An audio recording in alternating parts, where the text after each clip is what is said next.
Institución de la religión cristiana. Por Juan Calvino. Texto por cortesía de la Fundación Editorial de Literatura Reformada, felire.com. Audiolibro producido por gloriadejesucristo.com. Este libro es distribuido de forma enteramente gratuita. Libro primero. Del conocimiento de Dios en cuanto es creador y supremo gobernador de todo el mundo. Capítulo primero. El conocimiento de Dios y el de nosotros se relacionan entre sí. Manera en que convienen mutuamente. 1. Relación de estos dos conocimientos. Casi toda la suma de nuestra sabiduría, que de veras se deba tener por verdadera y sólida sabiduría, consiste en dos puntos, a saber, en el conocimiento que el hombre debe tener de Dios y en el conocimiento que debe tener de sí mismo. Pero, como estos dos conocimientos están muy unidos y enlazados entre sí, no es cosa fácil distinguir cuál precede y origina al otro, pues en primer lugar, nadie se puede contemplar a sí mismo sin que al momento se sienta impulsado a la consideración de Dios, en el cual vive y se mueve, porque no hay quien dude que los dones en los que toda nuestra dignidad consiste, no sean en manera alguna nuestros. Y aún más, el mismo ser que tenemos y lo que somos no consiste en otra cosa sino en subsistir y estar apoyados en Dios. Además, estos bienes, que como gota a gota descienden sobre nosotros del cielo, nos encaminan como de arroyuelos a la fuente.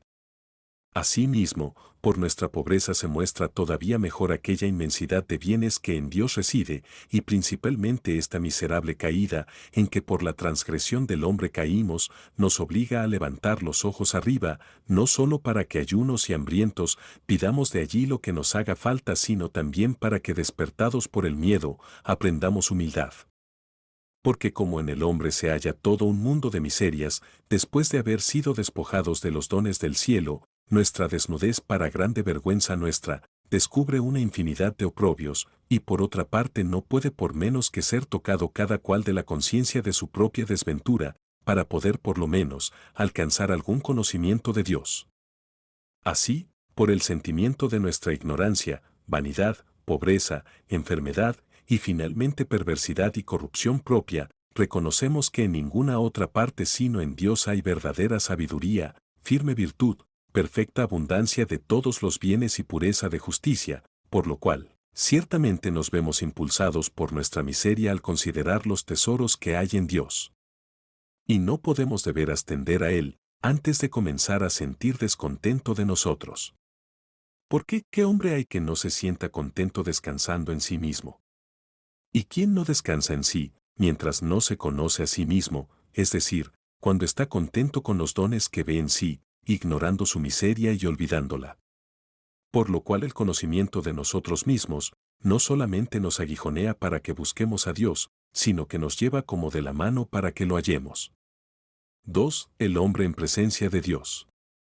Por otra parte, es cosa evidente que el hombre nunca jamás llega al conocimiento de sí mismo, si primero no contempla el rostro de Dios, y después de haberlo contemplado, desciende a considerarse a sí mismo.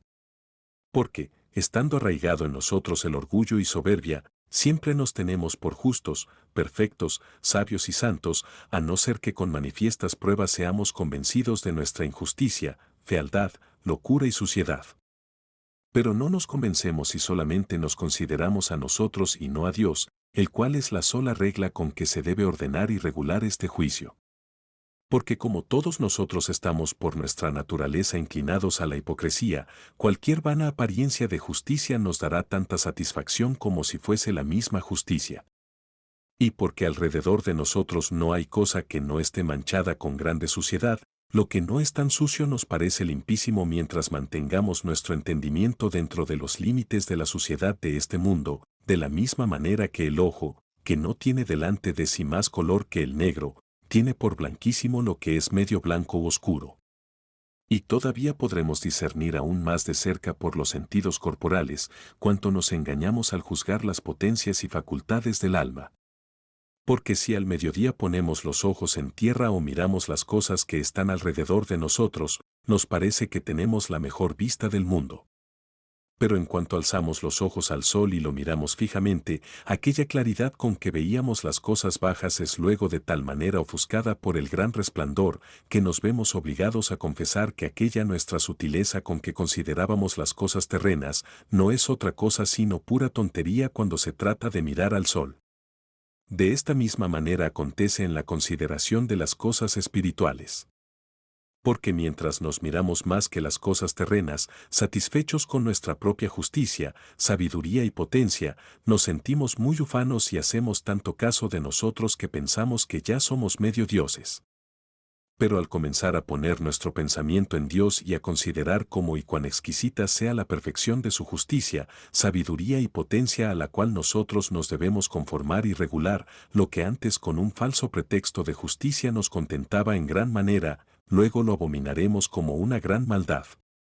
Lo que en gran manera, por su aparente sabiduría, nos ilusionaba, nos apestará como una extrema locura, y lo que nos parecía potencia, se descubrirá que es una miserable debilidad.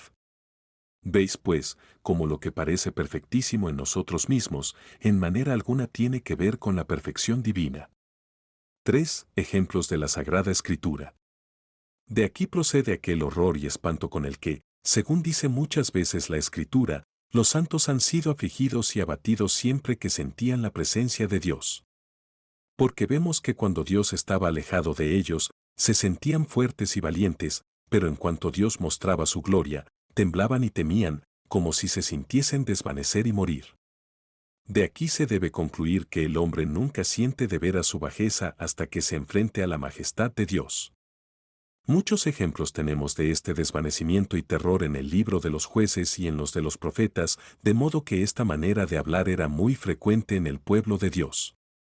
Moriremos porque vimos al Señor, Jueces 13:22, Isaías 6:5, Ezequiel 1:28 y 3:14 y otros lugares. Y así la historia de Job, para humillar a los hombres con la propia conciencia de su locura, impotencia e impureza, aduce siempre como principal argumento la descripción de la sabiduría y potencia y pureza de Dios, y esto no sin motivo. Porque vemos como Abraham, cuanto más llegó a contemplar la gloria de Dios, tanto mejor se reconoció a sí mismo como tierra y polvo, Génesis 18:27, y como Elías escondió su cara no pudiendo soportar su contemplación, Primero de Reyes 19:13, tanto era el espanto que los santos sentían con su presencia. ¿Y qué hará el hombre, que no es más que podredumbre y hediondez, cuando los mismos querubines se ven obligados a cubrir su cara por el espanto? Isaías 6:2. Por esto el profeta Isaías dice que el sol se avergonzará y la luna se confundirá, cuando reinare el Señor de los ejércitos, Isaías 24:23 y 2:10 al 19, es decir, al mostrar su claridad y al hacerla resplandecer más de cerca, lo más claro del mundo quedará, en comparación con ella, en tinieblas. Por tanto, aunque entre el conocimiento de Dios y de nosotros mismos haya una gran unión y relación, el orden para la recta enseñanza requiere que tratemos primero del conocimiento que de Dios debemos tener, y luego del que debemos tener de nosotros.